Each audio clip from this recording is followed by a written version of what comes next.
Black, Poetic G.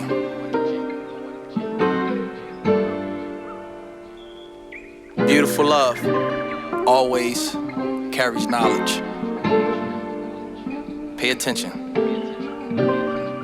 Good evening, ladies and gents. I'm King George. I'm the owner of T.Y.I Productions. I am the curator of Black 31 magazine. Today, I'm here with another special guest from the community. This brother is an actor. This brother is a singer. This brother is also an advocate for mental health. And he's doing some special things behind that camera. And when I tell you he was on some of these platforms that we all love, people that we grew up off of, like Judge Jerry. Y'all remember Jerry Springer? But he wasn't on Jerry Springer, but he was on Judge Jerry. But somewhat the same thing though, because we all still love Jerry. Also, Wheel of Fortune. So listen, let's give it up for brother Lavari. Let's go. Thank you so much. Thank you. And I want to say happy second anniversary. Thank you, man. To your amazing, amazing platform. And here's to much, much more success, positive vibes, and loves. And I'm honored to be here. Thank you so much for having me. Absolutely, man. Thank you so much. Thank you. You're very welcome. And what I really want to get into from the jump is, who is Lavari?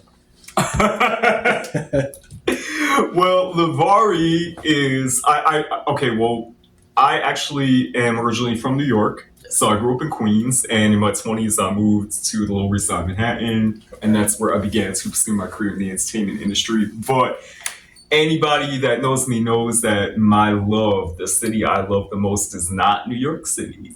It's actually Philly, because my best friend Hazel Roche, who has been on your show from Celebrity Boxing, lives here, and a plethora of my very, very, very good friends live in the Philly area. Yes. So I love Philly.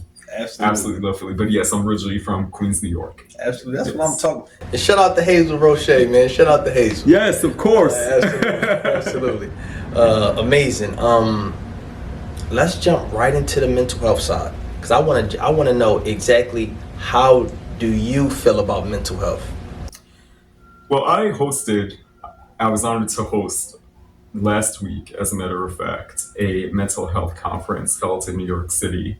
From Rahul Marahaj. He is the person that put it together. He has a platform called Your Trauma Talks. Okay. It is a podcast, and it is about mental health. Yes. And he welcomes all individuals from the mental health field, and also people that have struggled, yes, are still struggling, or have overcome certain obstacles, yes, which has affected, their peace of mind. Or like I said, people that are still doing it, that are still going on with their struggles. So yes, I was honored to host his event for the second year in a row. Okay.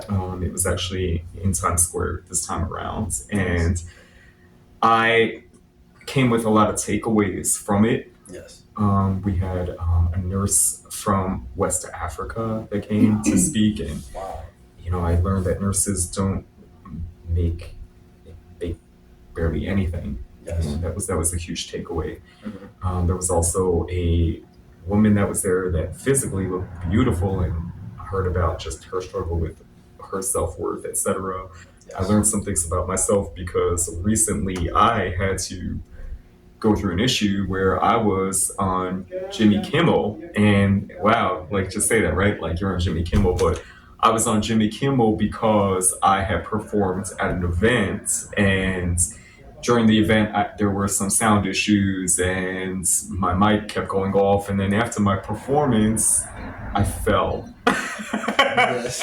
I fell off the stage, and I don't do drugs. I don't drink. As a matter of fact, I'm 19 years in sobriety, so it was nothing like that. I wasn't inebriated, but I'm clumsy at times. So I fell off the stage. So Jimmy Kimmel was speaking about, because the show itself was called a MAGA fashion show, yes, and it was in support of Donald Trump. And it's no secret that a lot of people in the entertainment industry are anti-Trump. Yes. And quite often we forget, or we feel like we are put into a box. We live in the United States of America, and yes, oftentimes a lot of people seem to forget that we have freedom of speech. And Yes. what I have dealt with, I do support Donald Trump. Yes. And what I have learned is that a lot of people that say that they are fighting for speech, freedom of speech, fighting not to be bullied, Yes. fighting for justice are those same people that are saying that are the ones that are putting me down, bullying me. Yes. So it's like, it's hypocrisy, Absolutely. and that's exactly what happened. So Jimmy Kimmel, he talked about the show, and luckily, and I say luckily because it's a blessing. Like, as an independent artist, Yes. it's so hard to get on a major show. And as I say that, I'm thinking about what you said, Wheel of Fortune, Jerry Springer, and all that. But still, it doesn't matter. It's still hard to get on. It's still hard to get on a major network like that unless you are on a major label or you have all this backing. So the fact that my performance got on Jimmy Kimmel, regardless of the reasons why, was still a great blessing. And he said, "Who needs Taylor?" Because a supporter of the other person running, Yes. has Taylor Swift endorsing her among several other people. But he was joking around. He was like, "Who needs Taylor Swift when you have Lavari?" So even though he was mocking me and joking, still you're saying my name and Taylor Swift's name in the same perennial, and you're showing my performance, which wasn't bad. It was just the falling off the stage part. I laughed when I saw it. You know what I mean? But because of who I'm supporting, because of what I believe in, all of a sudden the same singing that I've done for years, the same tone of my voice. I sing mostly falsetto. Okay.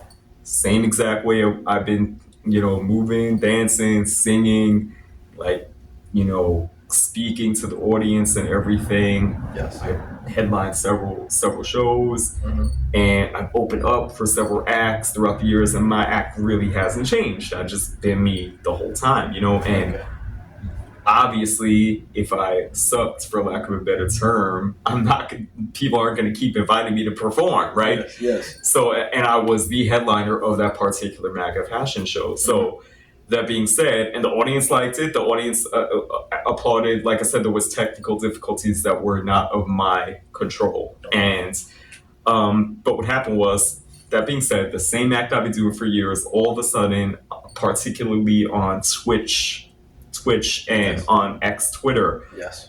That when I say thousands, like you can actually see if you look it up, thousands of people all of a sudden, this guy sucks. Is this a joke? Please tell me this is a parody. He reminds me of the Australian breakdancer at the Olympics. This is sad. This is pathetic. Like every single one. And then any of my supporters that try to defend me, they just belittle them and they just battle them. So I said, okay, I was very angry at first, but then I understood that unfortunately, and I've said to people, I feel like we are reliving McCarthyism. And for some of our viewers out there who may not know what McCarthyism is in a nutshell, and feel free to correct me if I'm saying anything that's not factual about it. But in the 1950s, there was a small time where there was a gentleman, Mr. McCarthy, who was accusing people in the United States of being communists, particularly in the entertainment industry. So if they didn't like something that you did or something, you were a communist. And there were all these very famous Hollywood names that they were accusing of being communists. Turns out nobody was. Nobody was. But it's like I feel like that's what's going on now. Like if you support Trump, they're automatically tearing you down. And for example, even Janet Jackson, she misspoke about the other person running, about that person's race, and it's like, oh, she's a has-been, she's crazy, she's this. In the meantime, she's selling out tours as we speak, and they on social media calling her a has-been, calling her crazy. She never had talent. Come on, you know what I mean? So, but it angered me because but then what I did was, mentality-wise, I've always thought, hey, I'm tough. I can deal with it. You know, I've had to deal with this all my life. People making fun, people saying this, people there, and yet I've got on the Billboard charts, yet I've got on the iTunes charts, etc. So I said it comes with the territory. Yeah. If you can't deal with people laughing at you, making fun of you, talking about you, airing your dirty laundry, so to speak, you're in the wrong industry. Absolutely. Cannot be in the entertainment industry. I'm sorry, but I always said that if there would be a time when people would really get on me, that I can handle it, and I was able to, and I'm still able to. And what I did was, not only did I not answer any of them, because a lot of times they want you to answer them, Yes, so they could get clout. yes, I didn't answer any of them. absolutely. Instead, I shared them. So I actually posted pictures of what they were saying about me. And then they also altered, like, there was one quick moment where when I was dancing, the top of my butt showed for like a quick few seconds, because my jacket had been lifted up and you saw a little bit the top of my butt. They even were taking that and zooming in and making it big and actually making it look like I had my pants all the way down, like Wow. a butt, like literally showing a butt. Wow. And people were believing it. Wow. People like, but I shared it. Yeah. I actually shared it. I was like, okay, you think this is whatever, I don't care. So I was just like, yeah, I shared everything. Like, I shared, he sucks, he's pathetic, Yes. Who is this dude? Is this a joke? And some people are like, oh, you shouldn't share it. I'm like, no, I'm going to share it because I'm going to show you that you're not going to belittle me. Like, and by sharing it, you have more people look. And then some people like looked and said, oh, wait, this song's not bad. Or you know what I mean? Yes, and then, absolutely. So that's how I dealt with it. Yes. And it's fresh. It just happened in the past 3 weeks. Absolutely. Yeah. And how important is it to protect that mental health? Well, your mental health is everything, right? Well, for me, I'm also a very faithful person. So I have conversations with God, my higher power, several times a day, each and every day. As a matter of fact, when I an important thing, speaking which, is that a lot of people say, well, I pray and nothing happens. For me, I'm always thanking first for what I have and then asking for what I need. So I'll start off my prayers for thank you for giving me the gift of life. Thank you for waking me up, letting me live another day here on earth.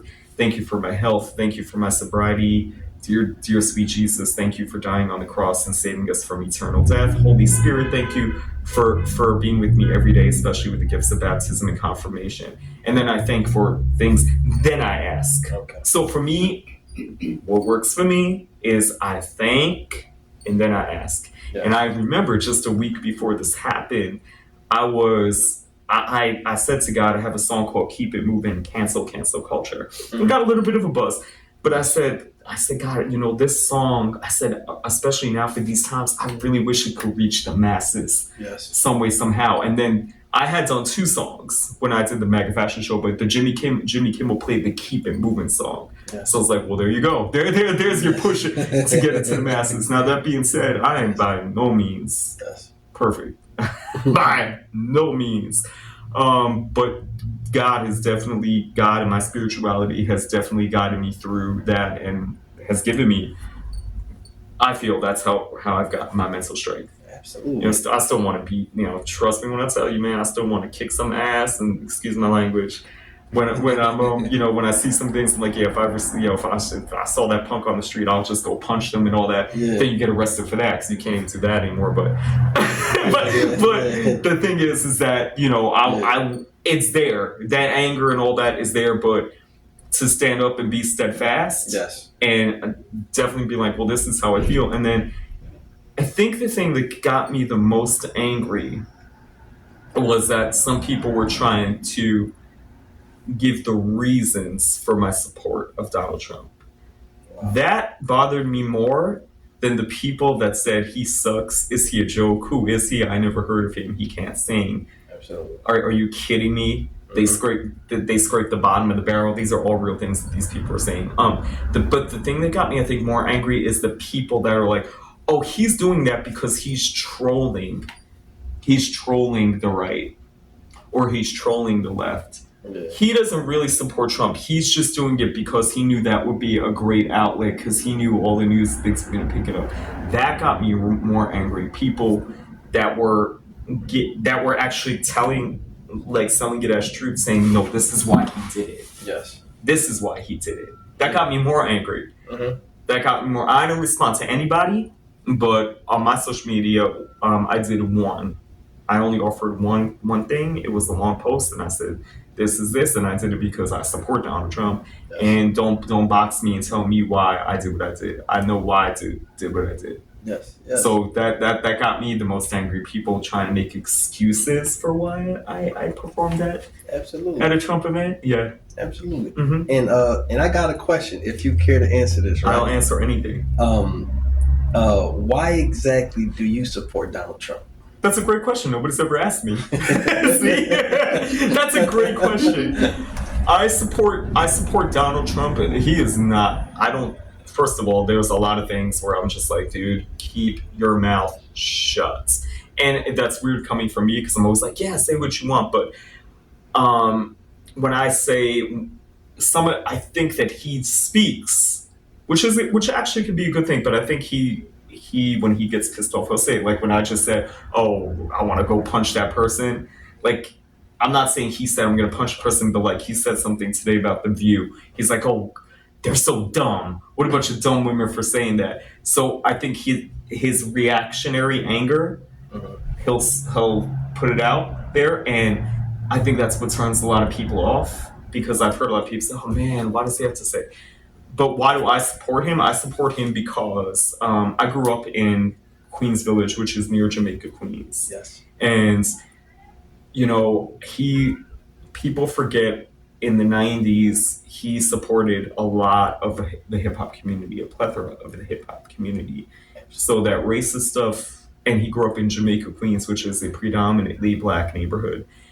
So the whole racism, you know, things that people are saying, that gets thrown out the window right then and there. Absolutely. For me. Secondly, where, you know, I watch a show up, but I don't want to could we curse on the show, or do we keep it at a? You good. Okay, because I'm only saying this is in no disrespect to women or anybody, but I'm about to quote now. I'm not saying a lot. I'm not a woman. I can never. How do you say it? Represent for a woman. I would never dare to try to represent for a woman, because I'm not a woman. Who am I? How dare I? But a lot of women were angry when he used that quote, oh, grab them by the pussy. Now, and that's why I said, I don't know how much we can say language-wise here, but I'm not saying that out of disrespect to women. I'm saying he actually said a line where he said, oh, some of these women, they'll let you do anything. They'll let you grab them by the pussy. And a lot of women and media said, oh, he goes around grabbing women by the pussy. And when you listen to that whole conversation he was having, and it was with the guy from Extra Hollywood or Access Hollywood, he said, you know, some of these women, they want to be famous so bad, they'll even let you grab them by the pussy or whatever. Like, they'll let you do anything to him. So he made a statement saying, basically, some people want to be famous. Well, women in this case, he said, some women want to be famous that they'll let you do anything to them, like they grab by the pussy, whatever. So he is making an analogy, like sometimes where somebody says, you know, somebody goes, oh, that dude, oh my gosh, he'll go with any chick, you know, or if that dude try to get me to go with any chick, or a guy be like, oh man, you know, I bet you I could get with her, she gets, but so he didn't say he went around. He was saying, he was making an analogy. Absolutely. And media took that and said, no, he said he grabs them, you know what I mean? And I listened. I listened to the whole thing, like, he didn't say that, you know? And then they're like, well, he meant it, or sure he does. So that's to me, that's when the twist started happening with the media push against him. Yes. So, you know, that aspect, because some of my female friends that are against Trump said, but, you know, he disrespected us. And I said, well, go listen to it. And actually someone would be like, oh yeah, he didn't say that, you know? Yeah. So yeah, but I support him because particularly when he was president already, we didn't get into any wars. The crime rate was not the way it is now. Yes, this is a land of immigration, but, you know, we have a lot of people coming in illegally, and crime has spiked because when people listen, and crime spiked a lot, not necessarily because of the countries these people are coming from. It's because if you're coming to a country, into a new country, and you don't have a family, or you don't know how we operate, or if you need money, you may resort to criminal activity.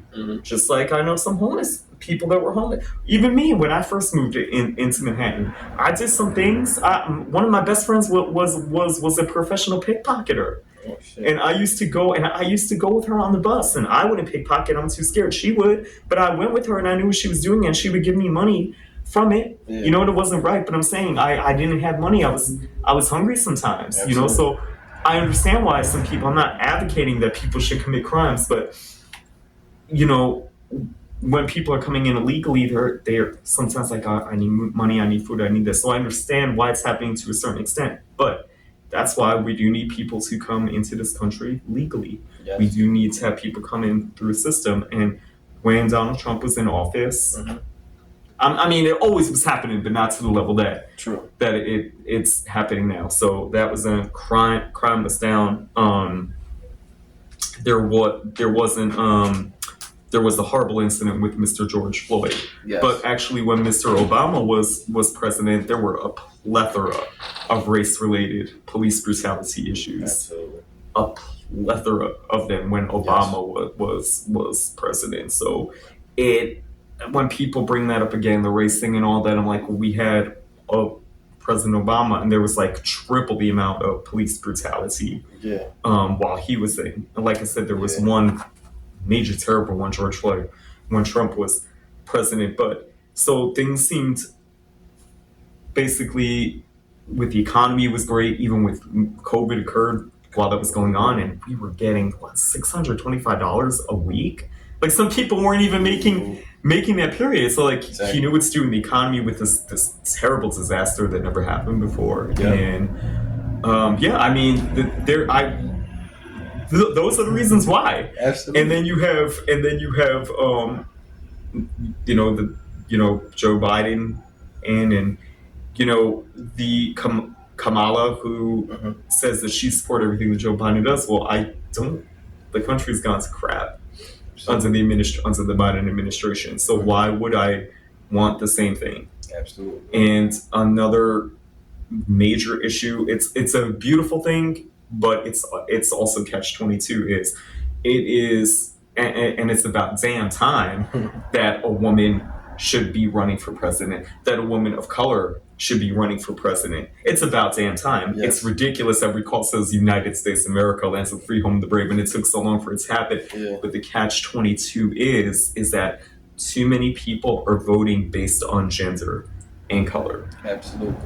I grew up in New York, right? But I've lived in Jersey and Philly for over 15 years now. But of course, I still follow what's going on in New York and being in New York. And a perfect example of voting based on color instead of experience was Eric Adams.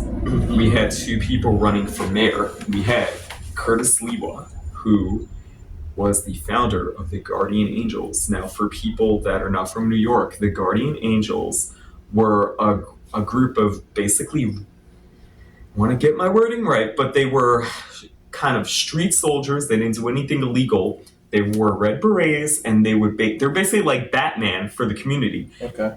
Crime was terrible in the late 70s and early 80s in New York City. So Curtis Lewa basically got together a group of people that they called themselves, that Guardian Angels, and they would actually patrol areas, and if people were in trouble, people getting mugged, they would intervene. Oh, wow. Not violently. They would intervene, or get the police and all that. So they greatly helped the city. Curtis Lewa, Guardian Angels, they were bestowed with all these honors.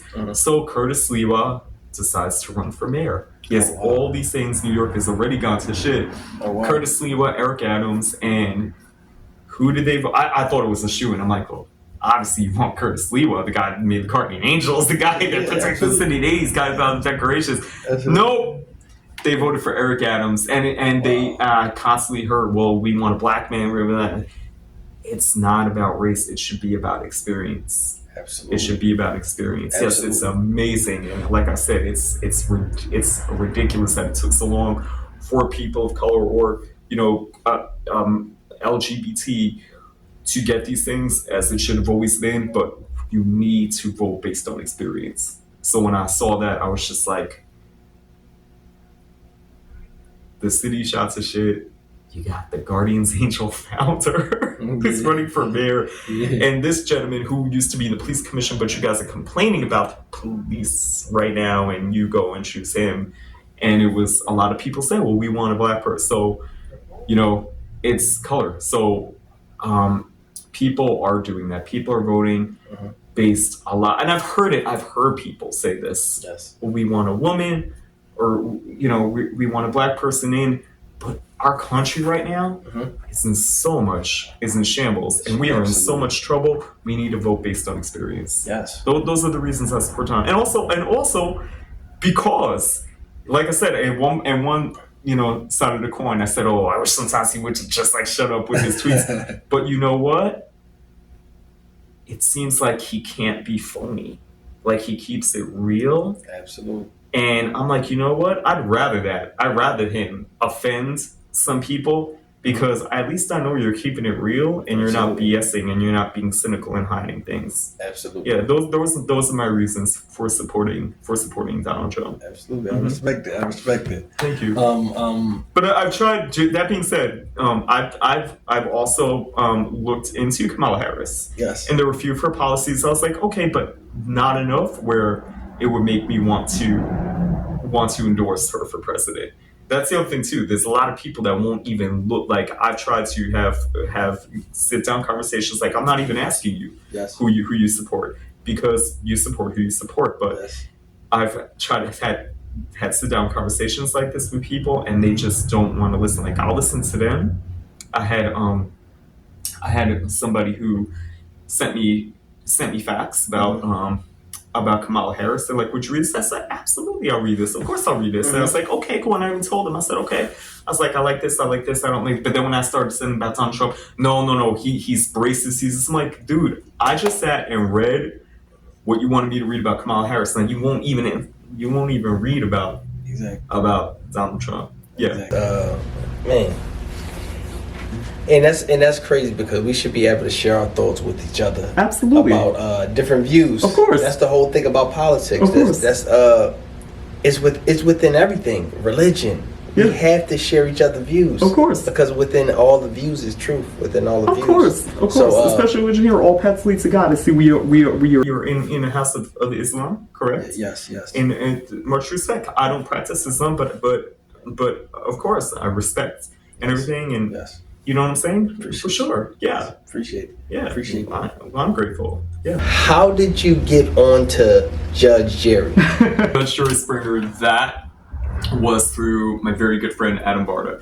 Adam Barta is who wrote the song No Day Like Today, which I duet with him on, and that was my Billboard charting single. Yes. So that was thanks to Adam. And he is, speaking of which, I just want to give a footnote about that. So about respecting each other and boundaries, Adam supports Kamala Harris. Yes. And he had respectfully asked me, I see you're doing some of these events and support Donald Trump. I wouldn't feel comfortable with you doing our song, because that's not what I stand for. And I absolutely respected him. Yes. And don't do that song at that event, at those events. But anyhow, it was because of Adam. Adam had been on the show, and he knew some of the producers, and he said, I may have somebody that has a case. Yes. And I was on another interview show. Oh, wow. I had said to the person about lighting, because I natural dark circles under my eyes, raccoon eyes, the rest of my family, and I've learned to embrace it. Yeah. And I had said to the person, I said, "Oh, can you just make sure my eyes are in it?" And then I was like, I had a little bit more weight on me at the time, and I was sitting. I said, "Oh, my slouch too much. Is my belly showing?" When you sit, sometimes you get a pouch in the person. No, you look great. And then it aired, and I didn't look great at all. But it didn't even look like, when sometimes bad angles. So I asked them, I said, look, could we just redo it? Mm-hmm. And they didn't want to. Yeah. So I was like, well, take it down, or we're going to have to settle it. And that's what happened. So That's how I got on Judge Jerry Springer. Yeah, I hear that. that's how I got on it. It was fun. It was fun, and it was good. It was good natured. I'm very good friends. I'm very good friends with the person that Lady Cloverhoney that I was the plaintiff and Lady Cloverhoney was the defendant. We are still very good friends. It's one of my best friends. But I was like, we have this opportunity. Yes. So if you don't want to take it down, well, let me do this. And yeah. Yes. Yeah, so that's how it was. Yes. It was fun. It was fun. And God rest in peace, Jerry Springer. Yeah. Yes. Yeah. And how fun?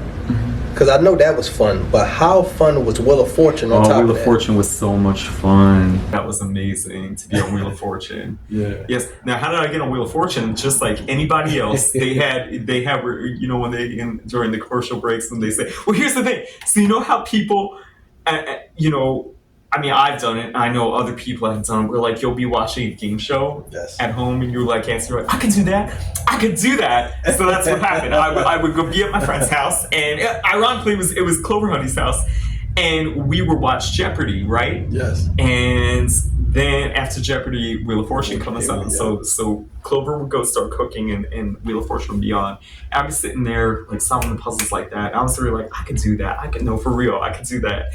And so they had one thing, so want to be a real watcher, go blah, blah, blah, Wheel of Fortune. So I did. I went online just like anybody else, and I started doing puzzles, and I made it to the next level, and I got on just like anybody else, and I ended up getting second place. It was so much fun. And they actually recorded verbatim. So like the same way we're watching it, when there's commercials, they stop. So it's actually recorded. It's a one take. It's not multiple takes. Oh, it's actually recorded. It was recorded just like that. And then when it's time for a commercial, they dim the lights and they say, okay, we're back on the air in like 3.5 minutes. Yeah, it was a one-shot take. No retakes, nothing. Okay. Wow. Nothing. And the bonus is that when you speak about yourself, when they introduce the host, they talk about my music, and they say, okay, we heard that you do your falsetto. Can you do it? And I said, sure. So I said, Pavana, but I said it in an extra high voice. So 2 days later, or a day after the episode aired, on their social media, they put new host. Yes. And they showed me singing the Pavana. So that kind of went viral too. I hear that. Yeah, but it was also an honor because that was Pat Sajak's. That was Pat Sajak's last year, because now he's not on the show anymore. Yeah. So that was also an honor to be on their 40th, and it was actually the premiere episode, the premiere of the 40th season episode that I was on. Yeah, wow. It was a lot of fun. Yeah, wow, that's nice. And then I went on a trip to Hawaii, which was not my dream, but my sister, Brooklyn, she always wanted to go to Hawaii. Yes. So that was like, I felt meant for her. Okay. Even though I wanted, it was like meant for her, so I took her to Hawaii. Yes. How fun was that? Hawaii was fun, was beautiful. It visually the most beautiful place I've ever seen. Visually, it's like a 360. You'll see. It's like you ever use those VRs and like things around you. So it was amazing because there was immense paradise wherever you look. There was palm trees, volcanoes, and it's just amazing. But sadly, 3 weeks after we visited Maui, 3 weeks later there was a horrible fire that ravished a lot of those particular areas of Maui. So God bless them. Yeah. Wow. Yeah. Absolutely. Prayers go out to Maui. Yeah. Absolutely. Most importantly, singing wise, right? Mm-hmm. How much do you love singing? When did singing start? And how therapeutic is it? Singing is immensely listening to albums and writing my own songs. I've written the majority of the songs that I put out, and so I get all my stuff out. Like I can't sing about anything I haven't been through. So I don't drink, for example. So I'm not gonna write a song about drinking because I don't drink. Yes. I don't drive. I don't know how to drive. So I don't have a song about driving. So I write from only experience, and it's absolutely therapeutic, and lyrics mean everything to me. And singing, I mean, I was singing when I was like a little kid. I always knew I wanted to be a singer, and I always knew I wanted to be an actor. But it's funny because after the Billboard song and getting older, and they're not, you can do anything at any age, but unfortunately there is ageism in the music industry. There is. You get amazing artists that still have amazing songs, and they're in their 50s and 60s, and some of their songs are even doper than the songs that they had when they were at their peak. And because of their age, radio won't play them sometimes or whatever. So I got my Billboard songs, I got my iTunes songs, so I was so happy about it. I got a video on MTV, and I said, and then, I forayed more into my acting. And it's funny because I said, people are like, oh, you're gonna put out a new album? And I told everybody, I was like, I don't know when I'm putting out an album. I have a few albums, and I have my 2 remix albums, and I was like, I'm focusing on my acting craft. And but now, since all this happens with Jimmy Kimmel and people, who is this guy? I wasn't inspired to write anything for a long time. I haven't written anything new, but I'm letting people rediscover my catalog. For those that say, well, who is he? I don't know him. So I'm going to be re-releasing. I'm going to be re-releasing one of my albums really soon.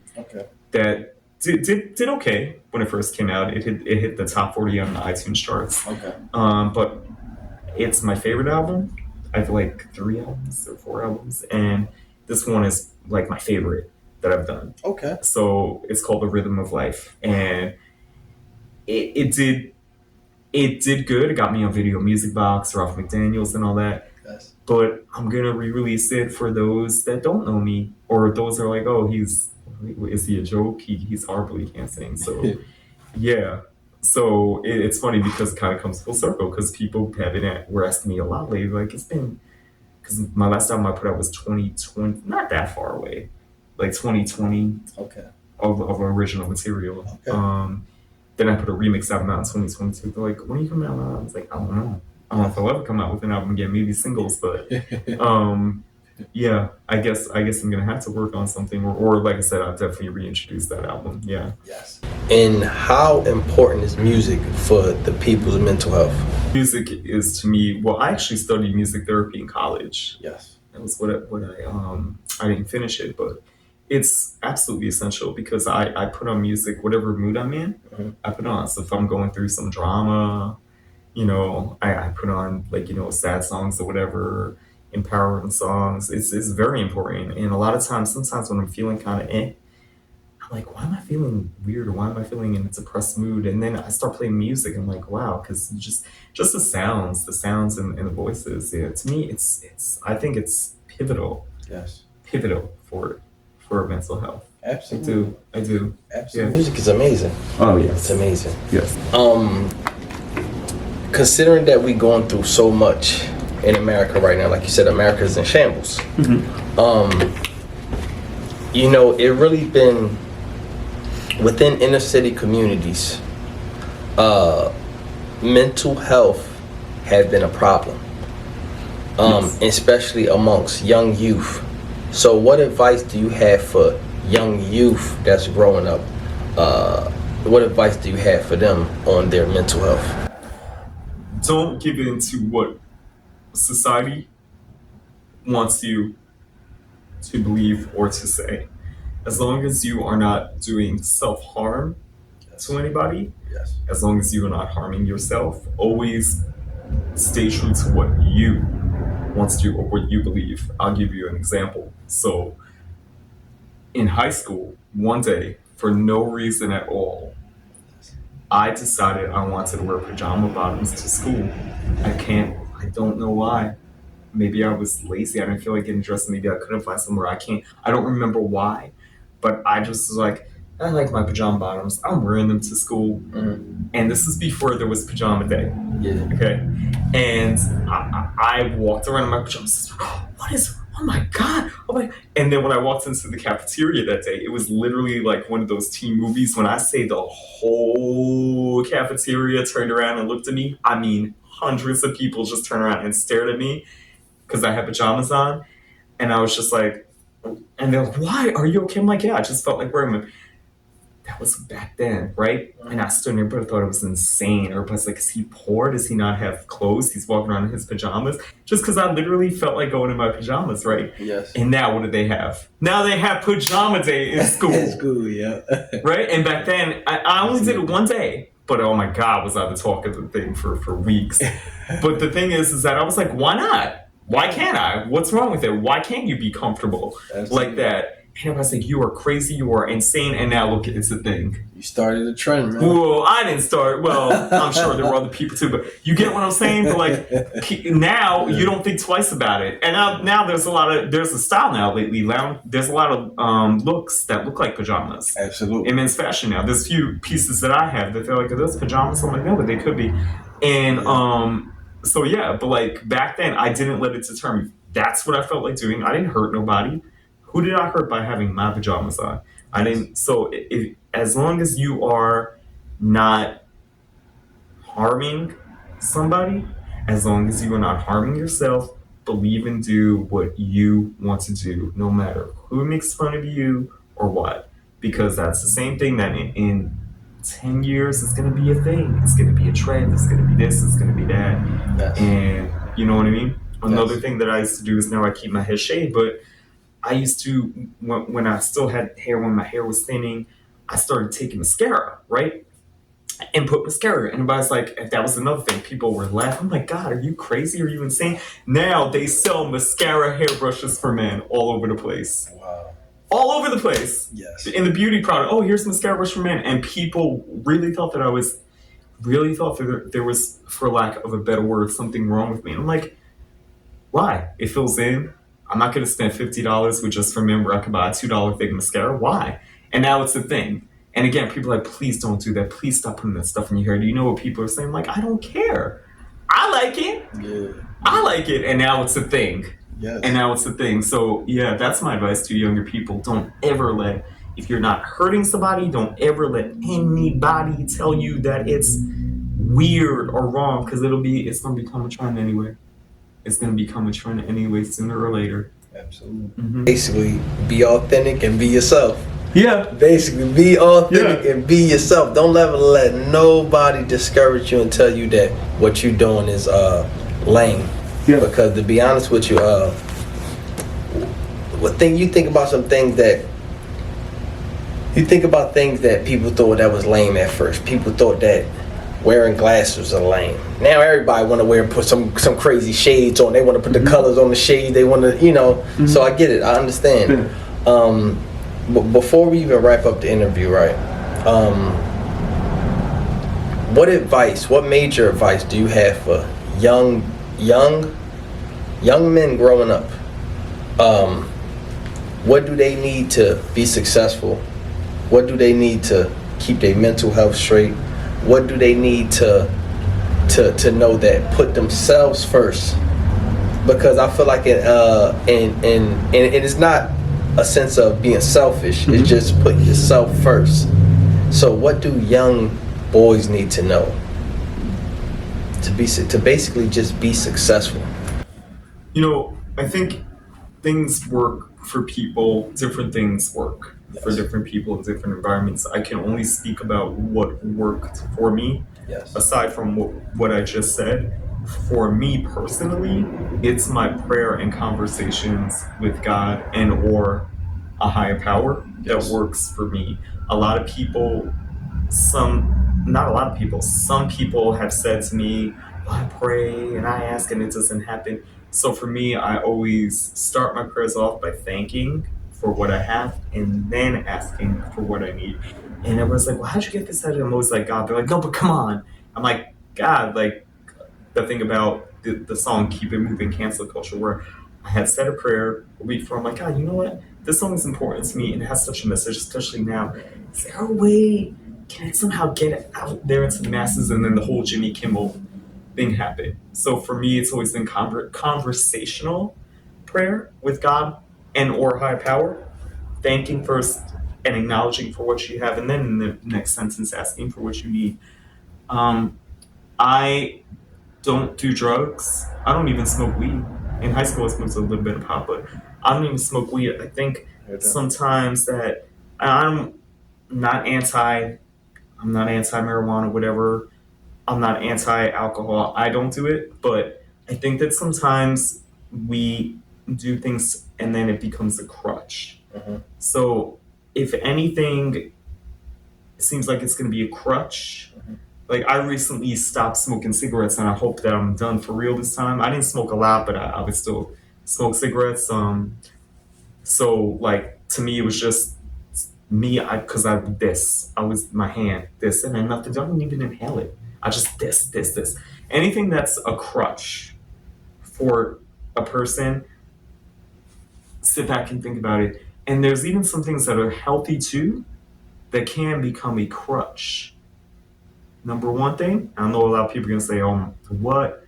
I'm gonna say it. There's some people that are addicted to the gym. Addicted, like their whole life is the gym. Is that healthy for your whole life to be the gym? Yes, that's amazing. Work out, get a great body like that. You know, get your body right. Maybe your blood pressure elevated. But I see some people that their whole social media, all day, every day, is the gym, the gym, the gym, the gym, and then they're like, oh, I don't know what I'm gonna do. I can't go to the gym today. It becomes an obsession. Yes. So even a good thing can turn into a negative thing. Absolutely. That for example. So maybe moderation. Yes. Moderation with what you do. When it's starting to become obsessive, then examine it. Say, okay, like I said, it could be an amazing thing. Yes. But if it's starting to become obsessive, think about it. Is it overtaking other aspects of your life? Absolutely. Yeah. That's heavy. That's very heavy. And one more thing. Before we even ask you just one last thing, what do you love most about yourself, Lavari? The thing I love the most about myself is that I know I sound like a broken record now, but that amidst of everything, especially with what I'm going through now, is I just stand my ground. So imagine, and you can go on X Twitter and you will see thousands and thousands of people saying how much I suck, how dare I support Donald Trump. And you could replace Donald Trump with any other analogy, but the fact that I know so many people, and I've seen people apologize for things, or say, "Oh no, I was misunderstood." The fact that I stood my ground, not just for that, just for things in general, is what I love the most about me. Yes, I love that so much about me. I really do. Absolutely. Like I'm super yeah, I am really cocky about that, because the fact that I always stand for what I believe in, or always, even if it's weird, people think it's something weird. You know what I mean? Like I'm just like, I like it. I'm not gonna, you know what I mean? Like somebody asked me once, what, give me one weird fact about you, and I was like, I love peeling scabs, and that's where it's like, ew, whatever. I'm like, well, too bad. I like it. I'm not gonna peel your scab. You know what I mean? But like, you understand? It's like, I'm like, well, so what? Oh, take that back. So you're just joking? No, I'm not gonna take it back. Absolutely. So I love that about me. I love how I stand my ground. If I believe it, even if I'm the only one. If I believe it, I can't sleep. Well, I can't sleep anyway, but yeah, that's what I love the most about me. Yes. I do. And I love that I pursued everything that I want to pursue. Yes. Including acting now. In a few days, I'm leaving for Pittsburgh to film The Barn Part 3. And I'm also the assistant director on it. This will be my first time being an assistant director in addition to having the role. That's what else I love about myself too. I love that when I was 20 years old, I moved out of a house where I didn't have to pay any rent to go to a place that had roaches or whatever. You know, I hate roaches, but you know what I mean? Yes, absolutely. I love that I did that. I love that I can come to not the best parts of the neighborhood wearing this. Yes. Wearing what I want to wear. And if somebody's going to say whatever they're going to say, I'm not going to be like, oh. Yeah, I love that about me. Yeah, I really do. Like being yourself. And I love that. But more about Be myself, yeah, but more of not even when people are like, "Oh man, that's just weird." Oh man, yo, please, just dude, you're embarrassing yourself. Tell them you're joking. No, Absolutely. because I know people that have said, "Oh shit, yeah, I was just playing, y'all." No, Absolutely. if I say something, I'm no, no. Absolutely. Yeah. And quick question, even before we wrap up, are you a Prince fan? I'm a casual Prince fan. Okay. I'm a casual Prince fan. Yeah. And only reason why I asked because that's how Prince makeup was. He didn't care about what people thought He's of a him. genius. He didn't care about what he wore. He's a genius. Yes, and he absolutely. played all these instruments and everything. Absolutely.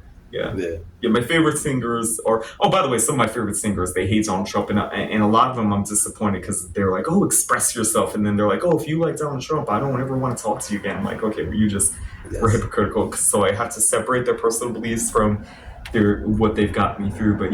But I'm a casual Prince fan. Yeah, but my favorite singers of all time is Annie Lennox, Sophie B. Hawkins. Okay. There's some Eurythmics, they're 80s music and stuff like that. Yeah. Mm-hmm. That's heavy. I like that. Yeah.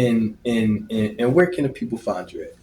My social media is X, Twitter, which is on fire right now. Not necessarily for the positivity, but that would be Lavari, Lovari.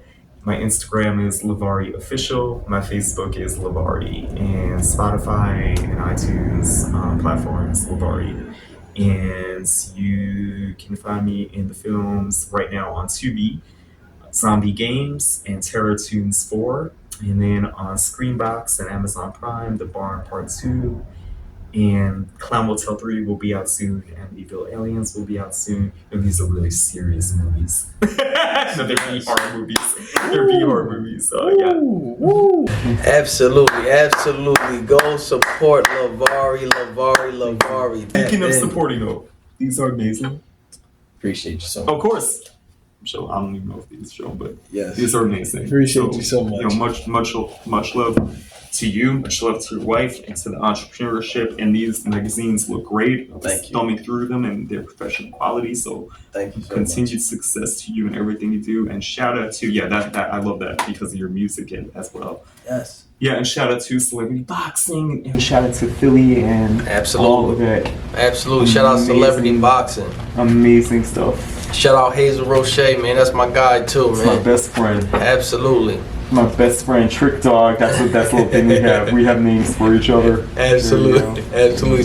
So y'all, each and every week, please tap in. Don't forget to always go support the guests, Lavari, and please tap in with Black 31 Magazine each and every week. We are the platform of truth, the home of the champions, and the place where we uplift man, woman, and child. Peace and love, y'all. One. Incarceration to elevate from negativity at all costs. Knowledge and power. Remember this game spilled, given. Embrace it. T.Y.I, Poetic G. Peace and love. One. I love it.